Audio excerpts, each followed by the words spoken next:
The origins of Republic City? I'm down. Hey everyone, and welcome to Before You Read, the series where I review comic books and novels and anything else that can be read with your eyes. A non-spoiler review. If you want to do a spoiler review, go ahead and follow us on our After You Read Imbalance. And by the way, that's what we're talking about today, the graphic novel Imbalance. So today we're going to talk about what I like, what I didn't like, and if I recommend it or not. So first off, what I liked. So there is a new writer on this one, and I got to admit, when I first was reading the comic book, particularly with Sokka, I was like, uh-oh, I can feel the new writer. Sokka doesn't feel quite the same, but that kind of, I get over that after the first little hump of the story, when they're going to what is going to become Republic City. But I actually got into the writing a lot, and I think they did a very good job because I do feel like what was going on with the last comics, as you guys saw from my last review, is that it was getting a little bit redundant, and I was feeling the same themes were cropping up and the same kind of plotting. That is still sort of true for this comic book, by the way. Like, it's still basically like conflict,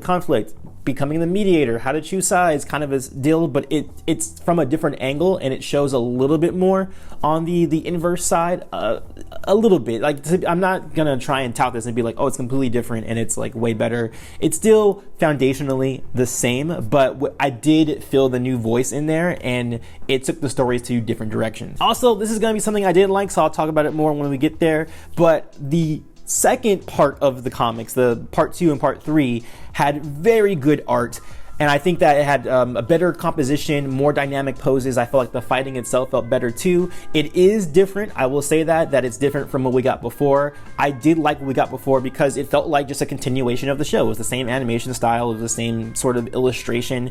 This one has different line work, different shading. The character designs look slightly different, which took me some getting used to, but by the time of book 2 and 3, where they actually did some subtle differences between what they did in the first comic, which I felt like was a little bit too far, and I didn't really like that one.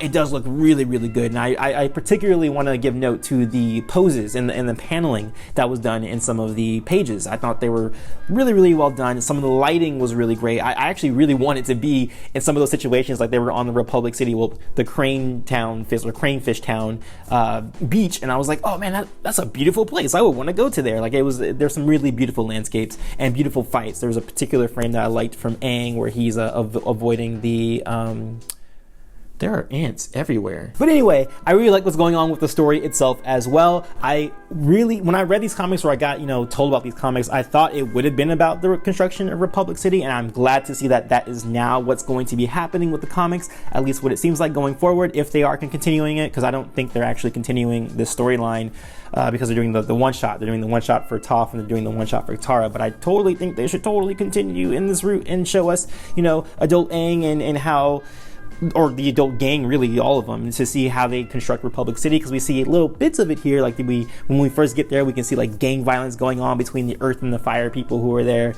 and how they're kind of going at it, and that's kind of like the prelude to what the triads are going to be when we get Republic City properly. And then there's also the biggest thing, which is the big part of the story, is that the conflict between benders and non-benders, though it's on the inverse this time. It's the benders who feel like they're being pushed out because the city council is trying to give more rights to non-benders who are, trying to be part of the society as well. And there's this crazy villain character who I think is probably the weakest part of this comic book, which again, we're not talking about things I don't like, so we'll get to that when I get to that. But what I do like is that there was a huge commentary for some very relevant topics that are happening right now with gentrification and the divisions of two groups, and how things can seem so polarized when really they're not. And also the idea of how do you help the situation? What do you do? And also you get some dope fight scenes. I really liked, particularly, there's a particular fight scene with Toph, and I am happy that someone, again, can't talk about it now, but we'll talk about it in the After You Read and the spoiler review. But I really like what was going on in the fight between Toph and this new antagonist character that we got in the comic book. Now, things that I did not like. So, like I was saying before, the art style in the very first comic, the first part, it's a little bit too desaturated, and I kind of understand what they're going for, since we are kind of transitioning into teen, young adults, and adult versions of the characters. The comic should kind of go away from where it was before, and it looking very kiddish. It should, start getting a little bit more adult looking, but it was way too desaturated. I think the line work was also very faint, and it just felt like I wasn't happy to be like reading it, and I didn't feel happy, looking at it. And I guess that's kind of part of it too, because they're coming into this place that used to be this place for spirits and airbenders, and now it's becoming industrialized and it's very dirty, and the sky is caked in clouds. But I didn't like it. I much preferred the second and third book, which the saturation of the colors became to pop a little bit more, and it felt a little bit more inviting. So I definitely prefer that one. And the line work too. The line work was more distinct, and I think even the shading was kind of weird. There was points in the first comic where Katara and Aang are underneath the tree, and they did like this kind of, it's realistic in the sense that that's how it would look like, the shading, but it looked like more like they had diseases on their faces. And I much preferred the shading concept that they were going with in the second and third comic book. Also, even going down to like the lettering of the actual bubbles, the speech bubbles, I kind of missed that there weren't bold text, because there was bold text in the previous comics whenever there was like an important character or an important setting or important city or whoever it is, and there wasn't any like bubbles or any bolded bubbles until the second and third comic, and the first one didn't have it. And I was like, I kind of missed those, because then you can like kind of, your brain could factor in and be like, oh, okay, cool, that's important, like let me remember that, that's something that's something that's supposed to be there.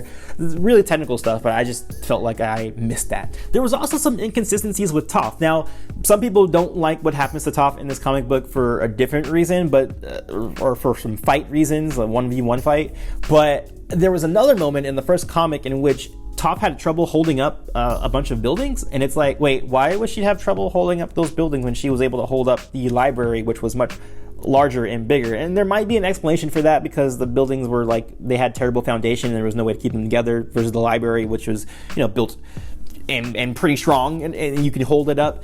But still, it felt kind of weird that she couldn't do that, and so I had a little issue with that. And also, the conflict between the benders and the non-benders didn't make the most sense to me. I mean, I get it from like a story standpoint, they wanted to present that there's a division between them, but the fact that benders couldn't work anymore because there was factories and non-benders could operate them seems kind of weird, because it's like, oh, okay, like you can't bend anymore, but you can still press a button, right? Like, I don't see why they would have to be fired. I mean, that wasn't really explained. Like, I can make explanations in my head, like my own headcanon. I can say, oh, well, it's because, the non-benders already knew how to operate the machinery, and also they just couldn't keep that many people on, and that's the reason why they got fired. But like, that's not really spoken about, so I have to do a headcanon. But I don't think that portion of the comic was explained very well, and it felt like the conflict was, of course, contrived because of it. Also, again, this is just really technical. Really, didn't like, so I really just nitpicked, because I really actually did like the comic a lot. But also, chi blocking, as it shows up in this, is very inconsistent. Like,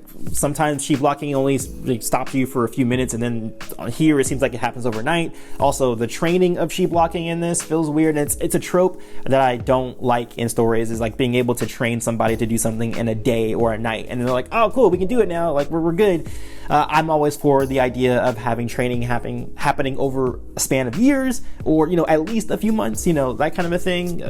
But media today, or just in general modern narratives, have a quickness to to training, and not actually considering how long it might take to get these techniques that should not be able to be learned like right away. Also, a big thing in this one, which I should have put this in the things I liked, but I'm officially a Taka person now, guys. There are so many moments in this comic book that go straight to Taka. By the way, Toph and Sokka, the ship for them. And also the fact that I actually didn't really care so much for Suki in this comic book. I know a lot of people like her because she gets to come back and she showcases chi blocking and shows that she even, has chi blocking now, which obviously she would have learned from Ty Lee. But in terms of character and personality, I think she was just kind of like there and kind of mad. I didn't really feel any distinction from them. All the other characters are great, whether we're talking about Toph or Sokka or anybody like that. But her herself felt blah. And then anytime we had scenes between Toph and Sokka, I felt like, ooh, okay, I can see why they connect, and I see how they can become really, really close to each other. But then when Suki came in, I didn't really get enough scenes with her and Sokka to kind of continue having that feeling that we had even in the past. And also, to be fair, I have never really been a Suki fan, even from Last Airbender. I know she has like a fan base just from there. And I thought maybe that she earned her fan base because of the comics, but even looking at the comics now, I'm like, I don't really Suki's not the, I don't really care. She's a merp to me. But yeah, that's pretty much it. In terms of recommendation, yes, I definitely would recommend this comic book, especially if you're interested in Republic City and how it got built up. It's really good for that. I think this has some of the best action in terms of the fight choreography that you have in the panels and things like that. So if you're into that as well, I think that's really good. I do think there was a little bit of issues with the bending conflict and how that kind of panned out. And also, I didn't really care for Suki, but I freaking love Toph and Sokka. I love Sokka past like the first few pages of the first book, and the art style is actually really good. I think it grew on me. Well, not so much that it grew on me, but they did actually actively alter it between book 1 and book 2, and I definitely prefer what they had in book 2 and book 3 because it popped a lot more. The line work was a lot better. The poses, the shot selection is just really good. So yes, if you are looking for a new comic book and you haven't really read one of the comic books in a while because North and South was kind of like there was space between that one and this one, they're back, and I don't know if they're going to continue because it seems like they're going for the one-shot idea. But if you're looking for a full comic, or full graphic novel in the same way they were doing it in the past, this one is here for you. But let me know if you have read it before. Let me know what you guys thought in the comments below, or if you want, you can check out more videos right here on my channel if you so please. That's it. I'll see you guys in the next one. Peace, love, and remember, be water, my friends.